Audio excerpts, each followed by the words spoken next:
Hey guys, Brennan here. Just thought I'd bring you here with me to witness me put up this ladder stand for the very first time. This season will be my first ever hunting season. I'm very excited. I'm going to be setting this up for about a week or two. Just let the animals in the area be comfortable with it, come back and try to shoot my first ever white-tailed deer.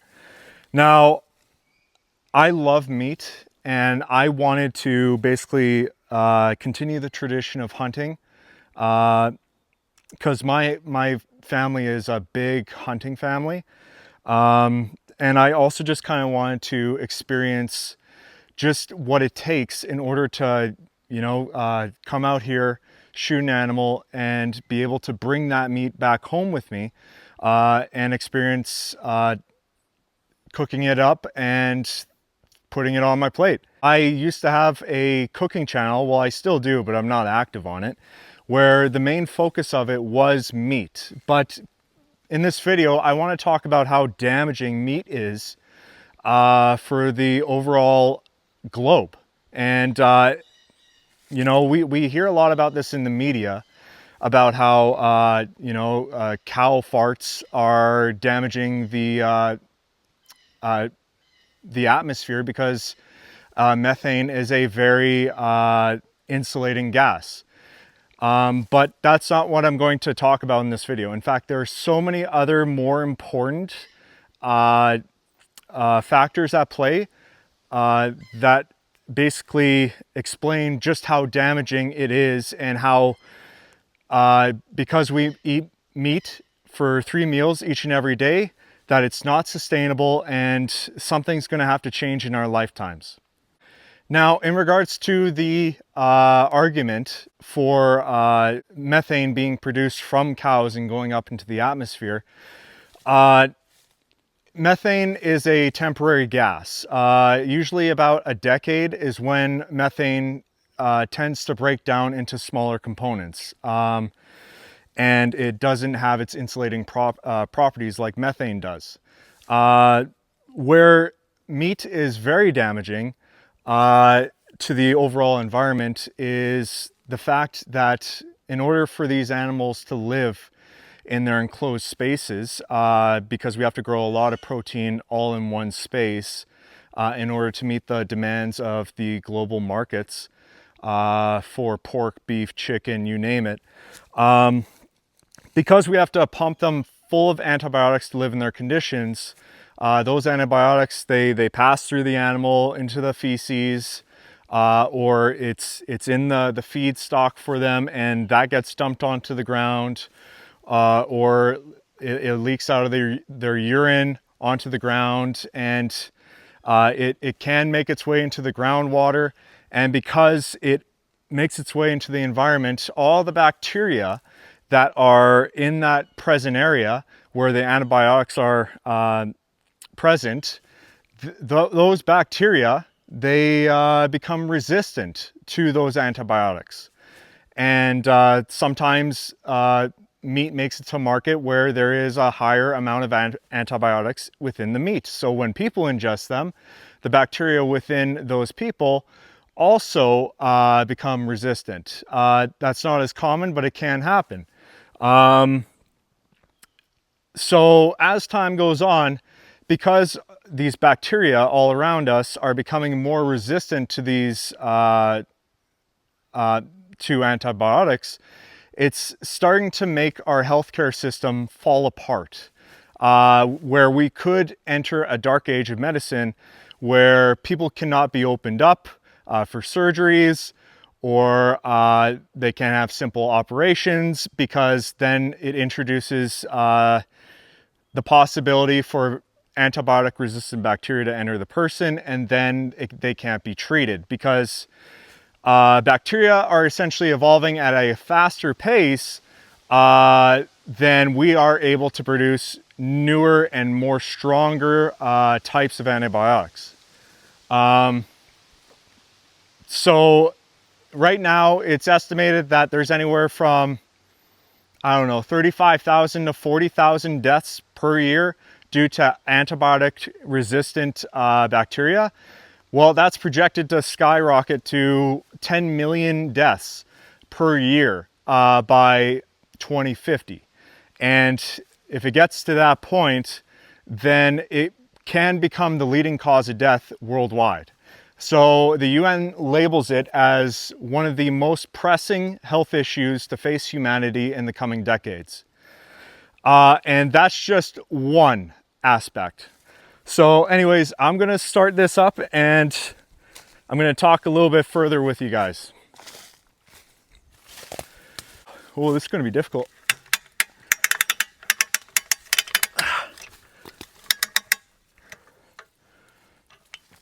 This is gonna be real hard. All right. Get out of the way, tree. So, oh, I gotta make sure it's off that frickin' tree. So antibiotic resistance, that's just one of a few problems. Another one is the depletion of our topsoils, because I think about 30%, 36% of all of global crops go to feeding animals. And about 86% of human crops, there is a byproduct produced from those to feed livestock as well. Basically stuff where we can't eat it and they can.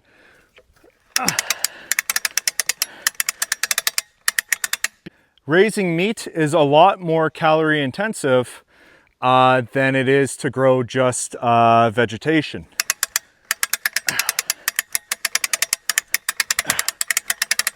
Well, so far it's working. That becomes a problem because the more we till our lands and grow crops out of them, they tend to have their topsoils depleted through erosion. Soil erodes every time we use it, and just as time goes on, it doesn't replenish at the same rate that we use it. So because meat is more calorie intensive, they're projecting that within 50, 60 years, our topsoils will be like completely decimated. Not everywhere, because everywhere is different. The topsoils deplete at varying levels just because each condition is different no matter where you farm. However, if we're going to feed 9 billion people in the coming years, this is going to become a huge problem. And not only does it deplete topsoils, it also depletes water. It uses more water, and then it also uses more fertilizers. Like, for example, we're supposed to hit peak phosphate by 2033, according to some projections. Some projections even state that we hit peak phosphate probably about 1989, and we're supposed to hit peak potash by about 2057, I believe. And then we're supposed to have peak natural gas within the coming years, probably 2033 as well. And that's a feedstock that creates nitrogen-based fertilizers. And those three, nitrogen, phosphorus, and potassium, those are the main elements needed to support life for plants. And well, you and me, we eat plants, the animals eat plants, everything really, they need those elements in order to survive. And phosphate is a big one because it's essential to create energy within cells, because phosphorus is used to create ATP in the body.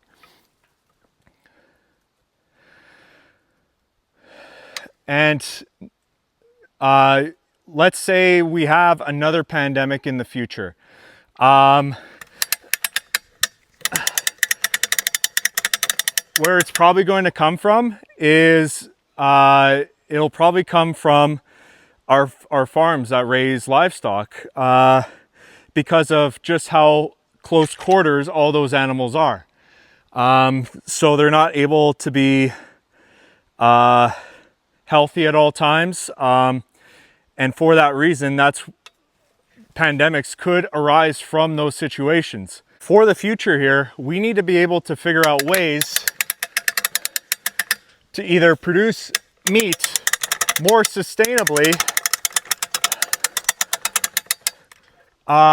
or just cut back on our overall meat consumption and consume more vegetables or plants.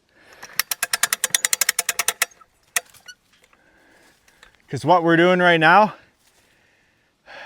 won't last for generations to come.